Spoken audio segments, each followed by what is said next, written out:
Hey everyone, I'm Belle Reid and welcome back to another video. So today I want to share some thoughts on the question of whether or not modular synths are worth it.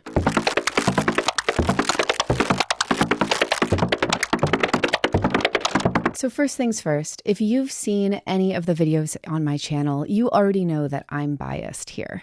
I use modular synths and I love them. So spoiler alert, I'm going to gush a lot about what I love about modular synthesizers. But also, I want to give you an honest perspective on certain situations in which it may not make sense to use a modular synth. Even though I love modular synths, they're not the entirety of my musical life or workflow. And there are plenty of scenarios in which I'll reach for other kinds of music making tools. And like all things, modular synths have pros and cons. So I'm going to talk about a number of potential objections to using modular synths. And for each one, I'll take some time to unpack it, talk about scenarios in which those objections make a lot of sense, and situations in which a different perspective might turn those objections into opportunities. I'll talk about the learning curve associated with modular synthesizers, issues around immediacy of use, fitting into existing musical contexts, repeatability, and price. Now, a lot of these points are pretty interrelated, so it's difficult to fully separate them. But as we go, you'll see that a lot of these core ideas build on one another. Now, of course, I want to say that all of this is subjective and personal, and there really isn't one single answer to this question. Over the years, I have taught thousands of students in my synthesis classes, and what works beautifully for one person might not be ideal at all for someone else. I never like to just make a blanket recommendation for everyone because that's not the way that music and creativity works. It all comes down to context, understanding your personal needs, your preferences, and what inspires you. So that's really my intention behind this video. I want to provide some perspectives and some areas to consider so that you can assess things for yourself based on what matters the most for you in your creative work.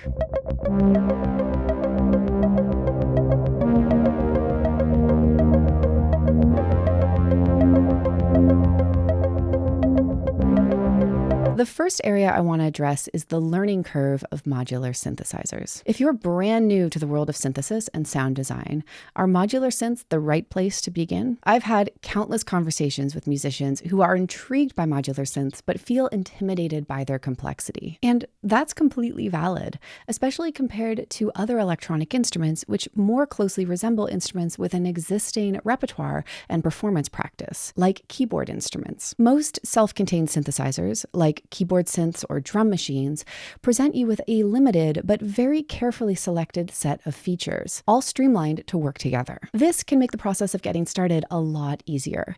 For one thing, in instruments like this, the scope of possibilities is limited to what the instrument contains. So if you choose a self-contained instrument as your first synthesizer, it's easy to narrow in on that instrument's particular specifications and capabilities and really get deep with it. The process of learning doesn't need to involve all of the things that the instrument can't do or doesn't have, which can be a temptation with modular synths. Instead, you can focus on getting the most out of what's right in front of you. All that to say, because the scope of possibilities in such an instrument are fixed, the number of things that you need to learn is finite. And if you're just starting out, that can be a good way to overcome some of the overwhelming feelings that come along with trying something new.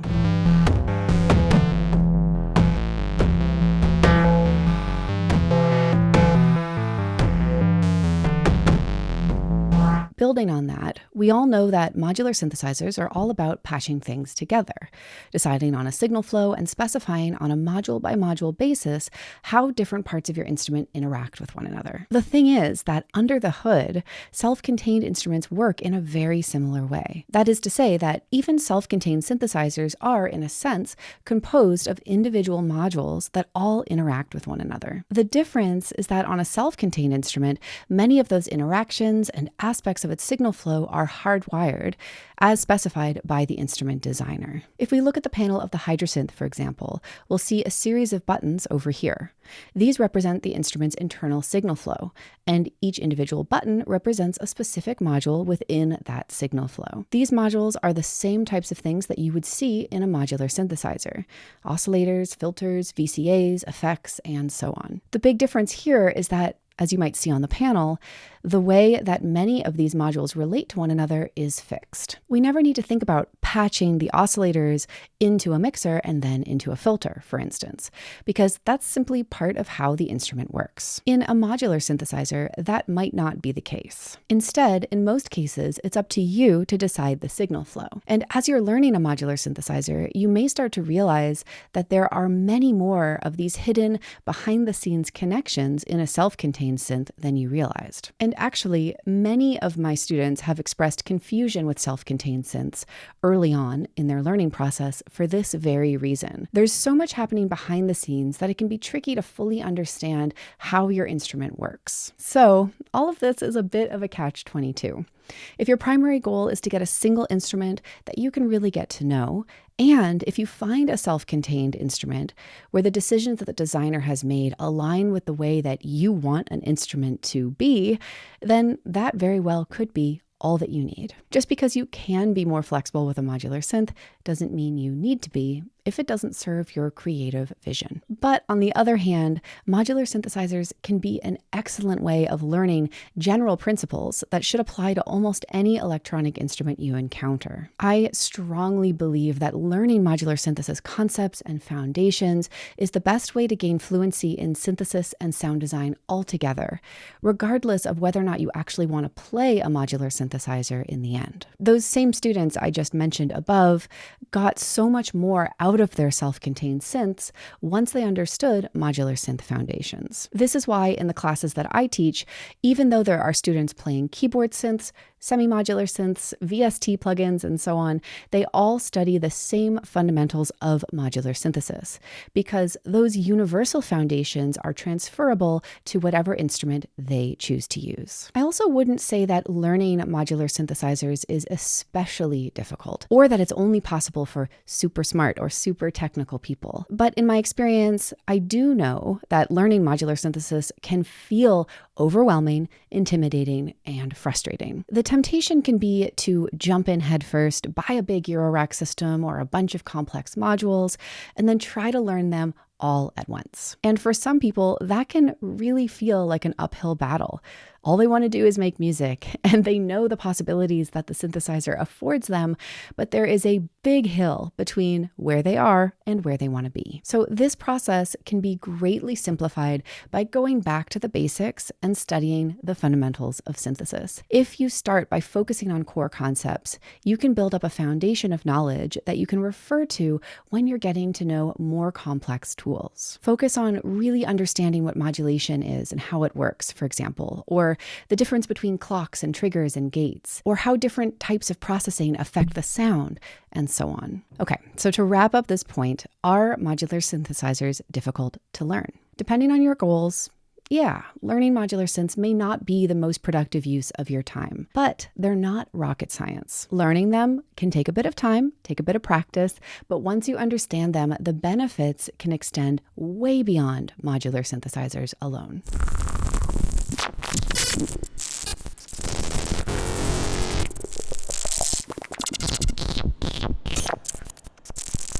All right, so now we're going to build on a lot of the stuff that we've already talked about. A problem that is related to the learning curve, but I think is actually slightly different, is that many people claim that modular synths aren't immediate enough. And I'm not talking about the process of learning here necessarily, but rather about their immediacy in practical everyday use. For some people, this is really important. If you're on a tight deadline with a project, or if you just have a really limited amount of time available for playing music, then spending time patching may not be the most productive or fulfilling use of your time. For instance, if you're a film composer working in a high-pressure environment and you really need to be able to sit down at an instrument and get a good sound, record it, and move on to the next task, then modular synths may not be the fastest route to take. And if you're a person who plays music in your spare time for the sake of enjoyment, similarly, you might not want to take time to patch up a sound every time you want to play your instrument. Your spare time might be really limited, limited, and it's important that you use it to do things that you care about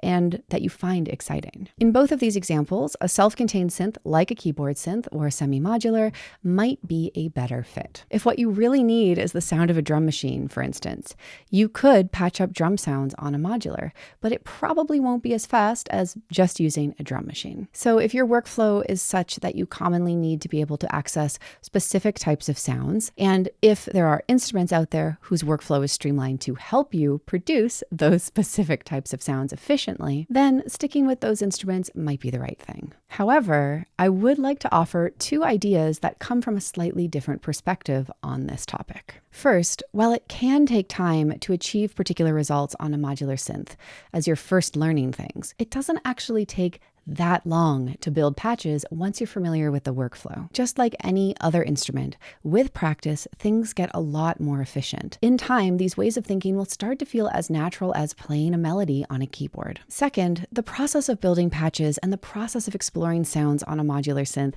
is arguably one of its biggest strengths. Yes, it takes some time to patch together a kick drum on a modular synth, more time than it would to dial it up on a drum machine, for example. But during that process of patching up your own kick drum, you might also discover 5 other awesome drum sounds that are perfect for your project. For every busy film composer I've talked to who has said that modular synths aren't immediate enough for their workflow, I've also heard a film composer say modular synths provide them with the perfect ground for experimentation when they're lacking in inspiration or feel stuck.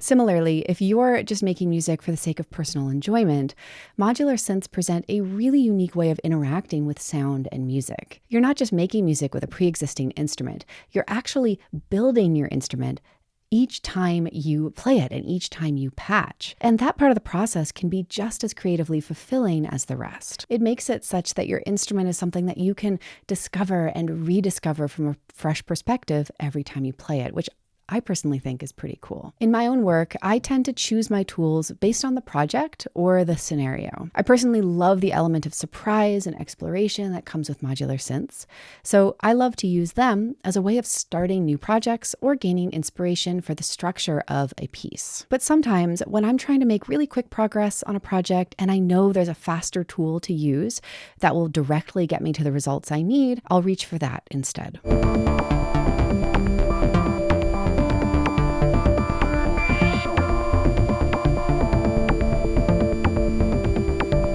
For a lot of people, music implicitly requires a few specific structural elements. It's important in some music for there to be discernible melodies, harmonies, rhythm, and form. And therefore, people need instruments that can accomplish these things. One common perception is that all a modular synth can do is make beep bloops. It's understandable given the context which they first emerged. The earliest instruments that resemble the modular synths we have today were developed by experimental musicians looking for tools to create a new form of music. Their music intentionally and sometimes radically broke away from existing traditions. And if you're unfamiliar with that music's inner workings or philosophy, it can be difficult to appreciate its artistic intent. But to me, this is absolutely still music, just a different kind of music. One important aspect of some early modular synthesizers was the intentional absence of conventional methods of musical interaction, such as a black and white keyboard. In part, this is because the musicians that created these systems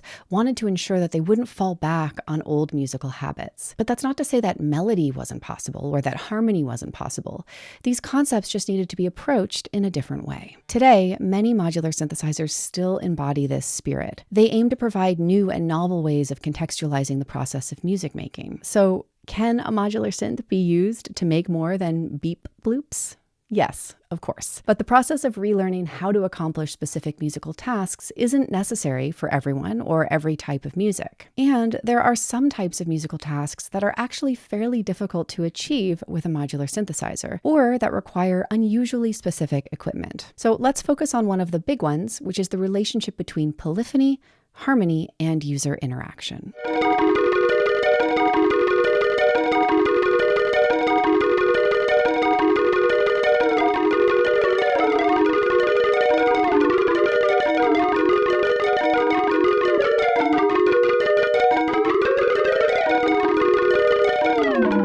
are a few reasons that polyphony in particular is a challenge with modular synths, so let's take a look at them.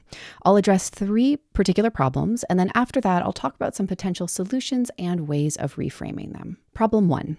In conventional modular synths, sound production is discrete. That is to say that for each voice you plan to use in a polyphonic context, you'll need at least one dedicated sound source. So in order to achieve a 4-voice chord on a conventional modular synth, you need 4 oscillators. Depending on how you want to interact with those 4 voices, you will likely also need 4 envelopes, 4 VCAs, and maybe even another 4 envelopes and 4 filters. My point here is that polyphony on a conventional modular synthesizer is very resource intensive. It can require a lot of redundant modules and an awful lot of patch cables and setup time. Problem 2. In conventional modular synths, tuning is completely relative. So in order to achieve that 4-voice chord that we were just talking about, you'll need to take time to tune all of your oscillators relative to one another. In a self-contained synthesizer like a keyboard synth, this process is handled automatically, and you usually don't need to think about it. On well-calibrated modules, the process of tuning doesn't necessarily take a huge amount of time, but it can be finicky to get it exactly right. Problem 3. Control data allocation for polyphonic contexts is not standardized. So this has to do with the fact that there's no one input interface for modular synths. It's up to you to decide how to interact with your instrument. So unless you have a control source that was designed specifically to distribute control voltages polyphonically, figuring out how to address multiple voices can be challenging. Okay, so let's briefly recap those 3 challenges and talk about some alternative ways of approaching them. Number 1, sound production is discrete. This is true of many conventional modular synths, but a lot of manufacturers have begun to develop unique solutions to this problem. On one end of the spectrum, there are companies like Doepfer, who make a full line of analog modules designed to accommodate polyphony, like quad oscillator modules, quad filters, and so on. And on the other end of the spectrum, there are companies who make digital modules which can be addressed directly via MIDI. You can think of modules like Oxychoral and Nobula Polycinematic as MIDI-capable polyphonic synthesizers packed into a single Eurorack module. In this situation, you lose some amount of per-voice control, but the process of handling conventional approaches to polyphony is greatly simplified, while still keeping your sound production within the modular system and therefore available to interaction with your modular control sources, effects, and so on. Number 2, tuning is relative. In situations like with Doepfer's polyphonic modules, this is still true. You still need to go in and tune each oscillator relative to one another. In MIDI addressable modules like Choral or Polycinematic, this isn't a problem at all. You just pipe in your MIDI data and it will play and tune instantly. There's also a new solution to this problem that's emerged in the last couple of years, which is a new control protocol called ART, developed by Tip Top Audio. I'm not going to get into the details of ART here. It's a new concept and not many modules implement it yet, but it's a promising step forward if you're concerned about tuning and polyphony. Number 3, control data allocation is not standardized. That is to say that there's no standard way of getting control information from your controller to all of those individual oscillators. Part of the issue here is that, in my experience, many people are used to thinking about polyphony within a single instrument through the lens of a black and white keyboard, an interface that over centuries we've come to associate with rapid, simultaneous access to arbitrary combinations of pitches. There are lots of ways to think about polyphony, but it's tempting to feel as if the right way of handling polyphony within a single instrument is by using a black and white keyboard as your input interface. But when you sit down to actually use a black and white keyboard to build a polyphonic patch on an analog modular synth, you'll be faced with the question of whether or not you're trying to fit a square peg into a round hole. Now, of course, MIDI is always an option, and there are MIDI to CV converters that can handle polyphonic distribution of MIDI data, basically separating an incoming MIDI stream into some number of outgoing control voltages and gates. And again, many polyphonic modules offer direct MIDI input. But I'd argue that the strength of a modular synthesizer is that it doesn't assume conventional input structures as a means of control for any particular parameter, pitch and harmony included. There are modules out there which are designed specifically to produce harmonies or melodies that don't assume the use of a keyboard as a control source. Chord oscillators like Qubit's chord, for instance. Likewise, there are ways of generating harmonically related control voltages from simpler CV sources, such as chord quantizers like Instro's Harmonag. Even outside of specialized modules like these, there's never been a real challenge in implementing polyphony in modular synthesizers. It's just that it can be difficult to overcome the feeling that a keyboard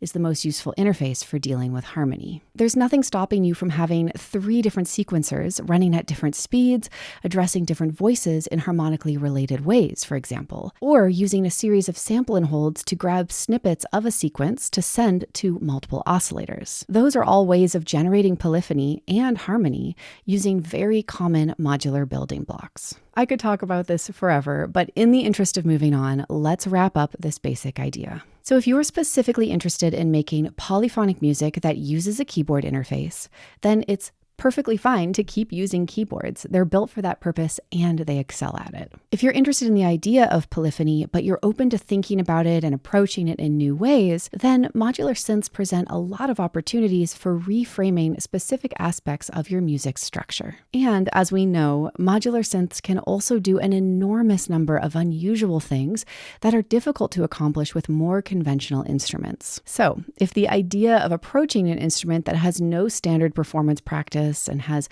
no assumed uses seems inspiring to you, then modular synths can be a really great choice. Now, of course, I know for a lot of people who work in more traditional music forms, there's more to this question than just polyphony and harmony and melody. I think that modular synths present unique opportunities for conceptually reframing basically any traditional musical parameters. I'm really only just scratching the surface on this topic here. Feel free to comment if you have other thoughts about this topic, though, because it's something that I find legitimately interesting. But for now, let's move on.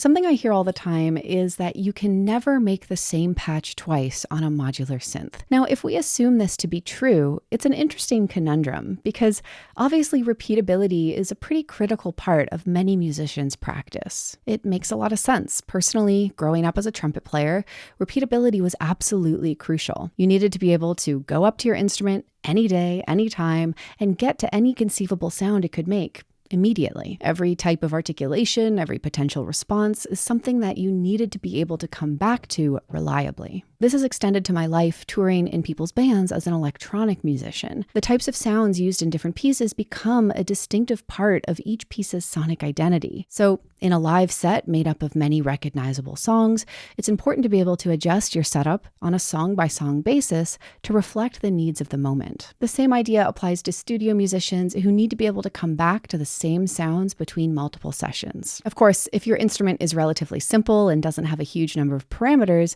this might not be an issue at all. It's quite possible that you can very quickly navigate your instrument to get from one sound to another. Furthermore, I don't actually believe that it's impossible to recreate a sound or a patch on a modular synth. I frequently go on tour using a modular system, and I create the same patch every night with consistent results. Just like with any instrument, the more you practice, the better you get at being able to recreate specific results. And with modular synths, you can get really good at recreating patches and sounds. It just takes a bit of work. Nonetheless, if you work in these contexts, it can be very helpful to use instruments that have preset memory, allowing you to store the settings of a particular sound and recall it on demand. This is something that self-contained synths and computers do really well, and something that, generally speaking, modular synths don't do really well. There are some modular systems and some individual modules that do allow for preset memory. But because modular synthesizers are essentially macro devices composed of many individual autonomous devices, establishing a protocol for fully managing their settings and their relationship to one another is a huge challenge. And honestly, it's a challenge that's better solved by just using a fully integrated instrument like a keyboard synth or a drum machine. Okay, so to summarize, in the interest of moving on to my next point, can modular synths be used to produce predictable and repeatable results? Yes, absolutely. The catch is that it can be tricky to make large-scale, sudden changes to the structure of your patch, which is something that integrated instruments and computers are arguably better at.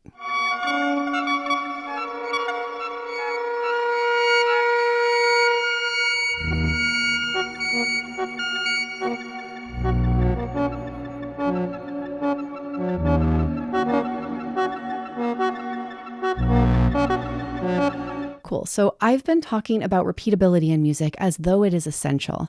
And in some cases, it very well may be. That said, there are different approaches to music and different ways of thinking about music in which precise repeatability is not as much of a concern. For one obvious example, a lot of my music has improvisational elements, and I often play with other improvising musicians. In these scenarios, repeatability isn't super important. Part of the point of that type of music is that we all discover the sound of the music together as we play. Modular synths in this context can really add to the experience. It's possible to create a patch that responds differently each time you interact with it. It's even possible to create patches whose response to your interactions will gradually change over time. And as an improviser, this feels very similar to the process of openly improvising with other live musicians. It's a way of inducing a sense of surprise and a sense of discovery as you play, and it can be really rewarding. This can work well in group contexts, and it can also work well as a soloist, essentially treating the machine as a collaborative partner. Another context in which modular synths really excel is in the creation of generative or autonomous structures. You can build a modular synth patch so that it's constantly changing, without dependency on external input or user interaction. In this way, the instrument can make decisions on its own, within the possibilities that the patch provides it.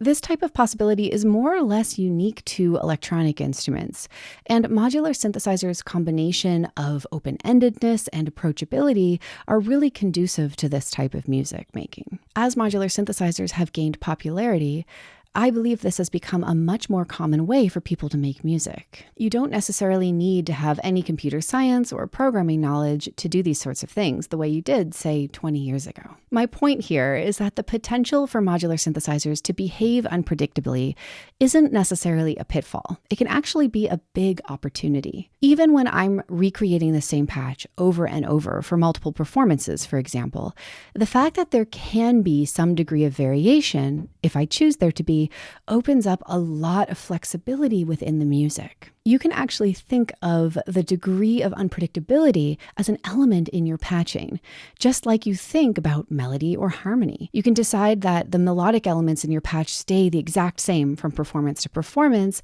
but the textural layers are all constantly evolving and changing, never the same twice. This can create a really deep sense of liveliness and presence, not only between you and your instrument, but also with the music that you're creating in the moment.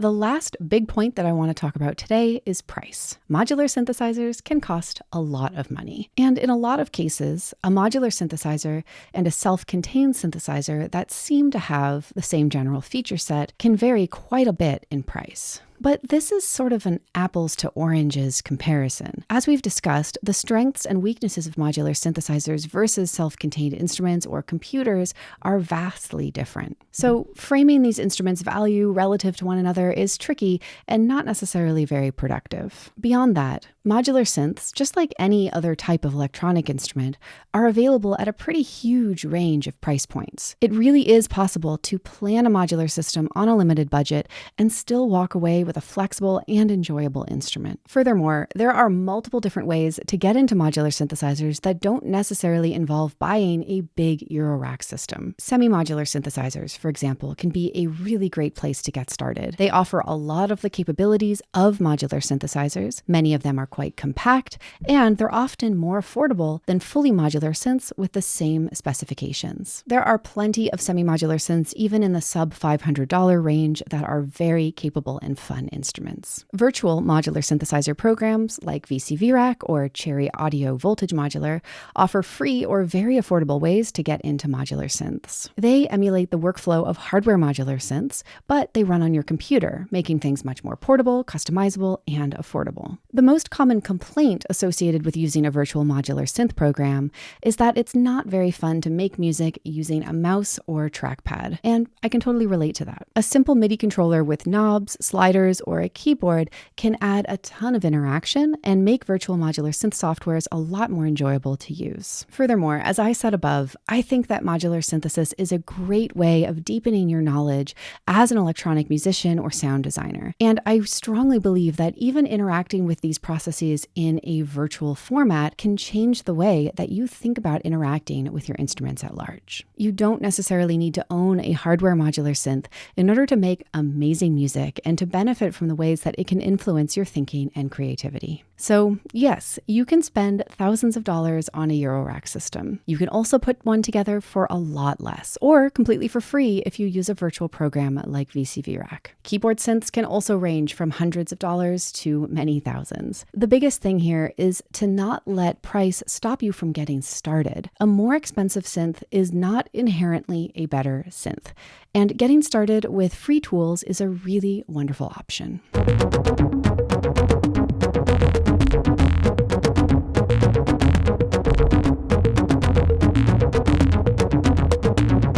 Okay, so are modular synths worth it? In this video, we've talked about some of the issues that people commonly see with modular synthesizers. We've talked about the learning curve, immediacy of use, the ability to fit into existing musical paradigms, repeatability, and price.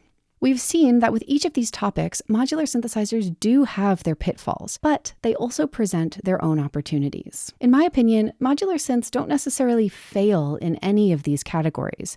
They're just a unique instrument that promotes a new and unique way of approaching music. So when it comes to deciding what makes the most sense for you, it's about deciding what sounds exciting and inspiring to you in terms of workflow and interaction. In my personal opinion, modular synths are absolutely worth it, and they've made a huge impact on the way that I think about and create music. The fact that you have to make decisions at every step of the process in terms of how you want your sound to work and how you want to interact with things forces you to get really creative, and it pushes you to try things that you might otherwise never even consider. The fact that recreating a patch on a modular synth isn't as easy as just pushing a reset recall button, to me, has led me to really consider what parts of my music I want to prioritize as being repeatable and what parts I want to let change and surprise me. This relationship feels a lot more like a co-creative process between myself and the modular synth rather than something one-directional. And that's personally something that I find really inspiring. I'd love to hear your thoughts on this as well, though.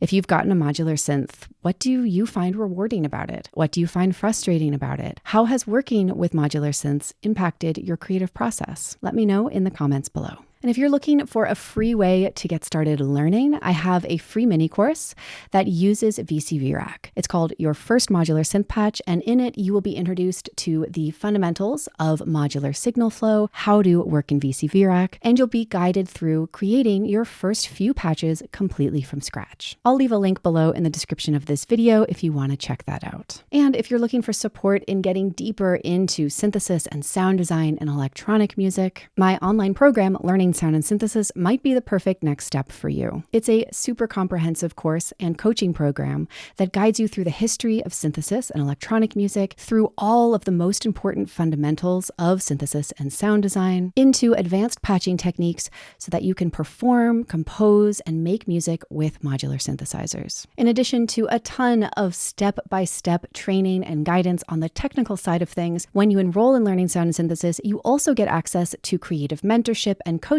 from me so that you can get feedback on your work and creative support as you grow as an artist. This also includes access to an incredible global community of people with whom you can strike up collaborations, share resources and ideas, and generally just share your passion for music, sound exploration, and synthesis. The next round of Learning Sound and Synthesis is opening up very soon, so I'll leave a link in the description below so that you can learn more and join the waitlist to make sure that you are notified. Actually, hello, this is Sarah from the future. I'm popping in here to say that my video publication application schedule shifted around a little bit. So Learning Sound and Synthesis is actually officially open for enrollment today. It will be open for enrollment for just 1 week, and then it will close down again for another 6 months or so. So if you're interested, you can click the link below to learn more and get yourself enrolled. And of course, if you have any questions about the class or you want to chat before signing up, feel free to send me a DM anytime and I'd be happy to talk. All right, that's it for today. I hope you found this video helpful. And as always, thank you so much for listening and for watching, and I'll see you next time.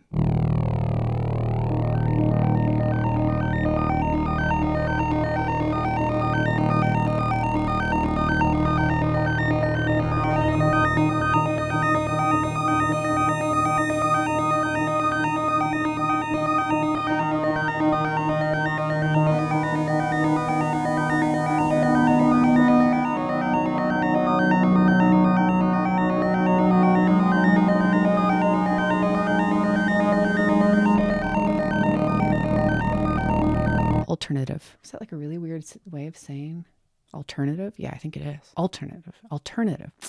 I meant to say quite a bit.